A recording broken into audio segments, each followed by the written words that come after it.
அந்த 7 திரைகளுடைய நிறம் என்ன என்று முதல்ல சொல்கிறார். கருப்பு, நீலம், பச்சை, சிவப்பு, பொன்னிறம், வெண்மை நிறம், பிறகு கலப்பு நிறம்.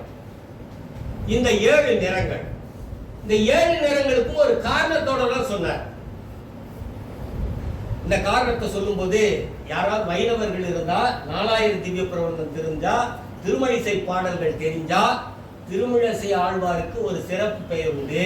அது என்னன்னா, தத்துவங்களில் கற்றறிந்து தேர்ச்சி பெற்றவர் அப்படின்னு பேர்.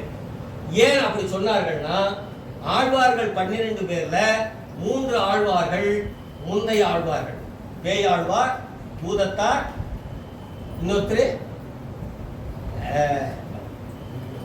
பொய்கையார், பூதத்தார், பேயாழ்வார். இந்த 3 முன்னவர்கள், முதல் மூவர் அழைப்பாங்க. இந்த மூவர் திருமழிசை ஆழ்வாரிடத்தில் சென்று பேசினார்கள் ஒரு வரலாறு இருக்கு. ஆழ்வார்கள் காலநிலைங்கிற புத்தகத்துல மிகப்பெரிய ஆராய்ச்சியாளர்கள் ஒரு 75 ஆண்டுகளுக்கு முன்னாடி அந்த காலக்கணிப்பை குறித்தார்கள். அவர் யாரு? திருமழிசை ஆழ்வார் தான் சிவவாக்கியராக இருந்தார். பௌத்தர்களோடு உரையாடினார், கருத்து கேட்டனர். அதனால தத்துவத்தை அறிந்த ஒரு ஆழ்வார் திருமழிசை ஆழ்வார்னு பேர் வச்சாங்க. இது எதுக்காக சொல்ல வரேன்னா, ஒரு நிறத்திற்கு ஒரு தன்மை உண்டு. இப்ப நாம பெரும் பொழுதுல எது வரைக்கும் வந்திருக்கோம்? இமைப்பொழுது, மணித்துளி. இமைப்பொழுதுல செகண்ட்ஸ், மினிட்ஸ் ஆங்கிலத்துல. அது என்ன சொல்றோம்? நிமிடம்னு சொல்றோம். அது மணித்துளி தமிழ்ல. அதுக்கு பேரு, அதுக்கு அடுத்தது வர்றது 1 மணி நேரம். அதுக்கப்புறம் 12 மணி நேரம் அரை நாள், 24 மணி நேரம் ஒரு நாள்.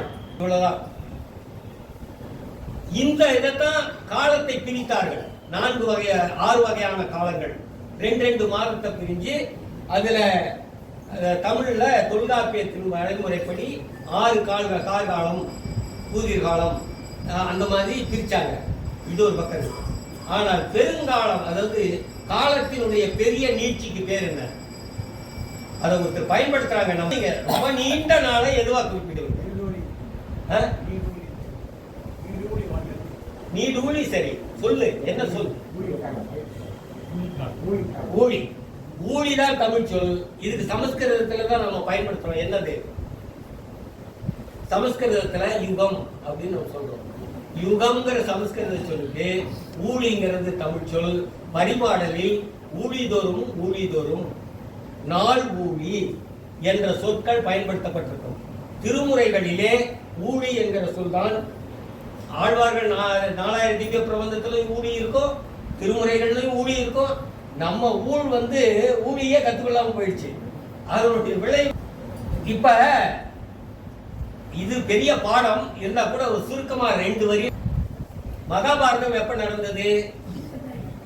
திரேதா யுகத்துல ராமாயணம், துவாபர யுகத்துல மகாபாரதம் நடந்ததுன்னு சொல்லுவாங்க. ஆனா நாள் ஊழி கணக்குல இல்ல. நாள் ஊழின்னா என்னன்னா, ஒரு திரேதா யுகம் இல்ல, ஒரு துவாபர யுகம் இல்ல, ஒரு கிருத யுகம் இல்ல, ஒரு கலியுகம் இல்ல. கலி ஊழி 4வது ஊழி. கிருத யுகம் எழுகமாதோ, மகாகவி பாரதி. கலியுகம் போய் கிருத யுகம் எழுகமாதோ. கிருத யுகம் ஏன் எழ வேண்டும்? கிருத யுகத்தில் அறம் என்பது 4 கால்களில் நிற்கிறது. திரேதா யுகத்தில், கலியுகத்தில் தான் இவ்வளவு சிக்கல். ஒரு கலியுகம் இல்ல, இது பல லட்சம் ஆண்டுகள். ஒவ்வொரு ஊழியும் கடப்பதற்கு பல லட்சம் ஆண்டுகள். ஒவ்வொரு ஊழி காலத்திற்கும் ஒவ்வொரு நிறத்தை கொடுத்து திருமழிசை ஆழ்வார் 4000 திவ்ய பிரபந்தத்தில் பாடியிருக்கிறார். இது மாதிரிதான் ஒவ்வொரு நிறத்திற்கும் ஒரு தனித்தன்மை உண்டு. 7 திரைகளுக்கு வள்ளலார் கொடுத்த 7 நிறங்கள். அந்த 7 நிறங்கள் என்னென்ன குறிப்பிடுகின்றன என்பதை இப்பொழுது சொல்லுகிறேன். அப்ப ஞானம் அடைதல்னா தூய்மை அடைதல். தூய்மை அடைதல் என்பதற்கு என்ன பொருள்? எல்லாவற்றிலும் இருந்து நாம் தூய்மை பெற வேண்டும். எல்லாவற்றிலும் இருந்து தூய்மை பெறுவது என்றால் என்ன? நம்மிடத்தில் இருக்கக்கூடிய 7 வகையான நிலைகளை அவை தூய்மைப்படுத்த வேண்டும். புறத்தில் இருக்கக்கூடிய உடல், உள்ளே உயிர், மனம், 3 இருக்கு. இந்த மூணும் சேர்ந்தால்தான் முழு மனிதன். மனித உடல், மனிதனுடைய உடலை இயக்கக்கூடிய உயிர், அதுக்கப்புறம் நாம நினைத்து பார்க்கிற மனம். இதுவும் நிறைய பொருள் இருக்கு. உள்ளம் வேற, அகம் வேற, நெஞ்சம் வேற, மனம் வேற. இதெல்லாம் ஒரு பக்கம் ஏதாவது விளக்கம் சொல்லும் போது பார்த்துக்கலாம். ஆனா மனம், மனம், உயிர், உடல், இந்த மூன்றும் தூய்மை பெற வேண்டும். வள்ளலார் அதுக்குதான் வழிமுறை சொன்னார். 7 செயல்கள் நடக்க வேண்டும். ஒவ்வொரு திரை விலகுகிற போதும் ஒவ்வொரு வகையான நம்மிடத்தில் இருக்கக்கூடிய நீக்கப்பட வேண்டியவை நீங்கும். அதுல முதல்ல சொல்றார், கருப்பு நிறம் மாயையை குறிக்கும், அது அரைசது மறை ஏற்கும். அதாவது அந்த மாயை என்கிற நிலை நம்மிடத்தில் இருந்து முதலில் நீங்க வேண்டும். அதாவது மாமாயை என்று அதற்கு வள்ளலார் பேர் வைக்கிறார். அடுத்தது நீல நிறத்திற்கு மாயா சக்தி, ஆற்றல். மாயை என்பது தன்மை, அதற்கு ஒரு தனி ஆற்றல். அது நீல நிறம், மாயா சக்தி, அது 6 உயிரை மறைக்கக்கூடியது. ஆகவே 6 உயிரை மறைக்கக்கூடிய ஒரு கழிவை நீக்க வேண்டும். இது 2வது நிலை. 3வது பச்சை நிறம், அது கிரியா சக்தி என்று அழைக்கப்பட்டது. அதுக்கு என்னன்னா பரம வெளிதனை மறைக்கும், வெளியை மறைக்கக்கூடியதாக அமைந்திருக்கும். அதை முதலில் நீக்க வேண்டும், 3வதாக. அடுத்தது சிவப்பு நிறம், அதுதான் பராசக்தி. பராசக்தியினுடைய ஆற்றலில் இருந்து நாம் பெற்றுக்கொள்வது அந்த 5வது நிலையில் இருக்கக்கூடிய பொன்னிறம். அந்த பொன்னிறம் இச்சா சக்தியை குறிக்கும். அது பொருளுரு வெளிமை, பொருளின் மீது இச்சை வைப்பது, ஆசை வைப்பது, அதில் நீக்கம் வேண்டும். அடுத்ததாக வெண்மை நிறம், அது ஞான சக்தி, நம்முடைய அறிவு என்று சொல்கிறோம். ஆனால் வள்ளுவர் தெளிவாக சொல்கிறார். வள்ளுவரை சிறப்பாக செய்த வள்ளலார் மிக அதை தெளிவாக தெரிந்து கொண்டார்.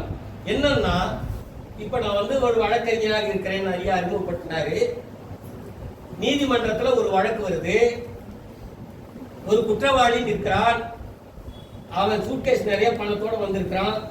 என்கிட்ட அவன் சொல்லிட்டான், ஐயா நான் தான் கொலை பண்ணேன், என்னை எப்படியாவது விடுதலை பண்றதுக்கு இதை வச்சுக்கங்க அப்படின்னு அவர் சொல்லிட்டார்.